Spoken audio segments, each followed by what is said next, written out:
ఎప్పుడు హారతి ఇచ్చినా దాని తర్వాత ఒకసారి నీళ్ళు చుట్టూ చూపించాలి, జ్ఞాపకం పెట్టుకుని చూపించాను. మళ్ళీ మనతో చెప్తున్నాను అనమాట జయ చేయడం కోసం. శ్రీమన్ మహాగణాధిపతయే నమః. సువర్ణ దివ్య మంత్ర పుష్పం సమర్పయామి. అక్షత చేతులు తీసుకొని ఆత్మ ప్రదక్షిణ నమస్కారం సమర్పయామి. అక్షతలు చేతితో తీసుకుని ఉద్ధరించుకుని నీళ్ళు తీసుకొని నీళ్ళు వదిలిపెట్టాయి.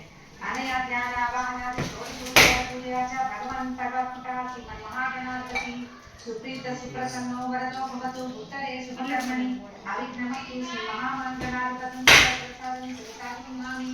స్వామివారి దగ్గరికి ఒక్కొక్కగానే అక్షతలు తీసి చేతి చేసుకోవాలి. ఇప్పుడు ఈ హరిద్రాలను పూజ చేసుకున్నాం కదా, పసుపు వినాయకుడు ఇంకొక మంత్రం చెప్పి దీన్ని పక్కకి తొలగించేస్తా ఉన్నాడు. ఓం యజ్ఞ నైజ్ఞమైదంద దేవాస్థాన కర్మాణి ప్రథమాన్యాసం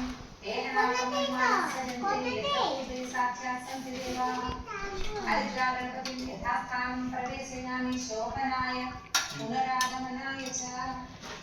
స్వామివారిని కొంచెం మన పూజ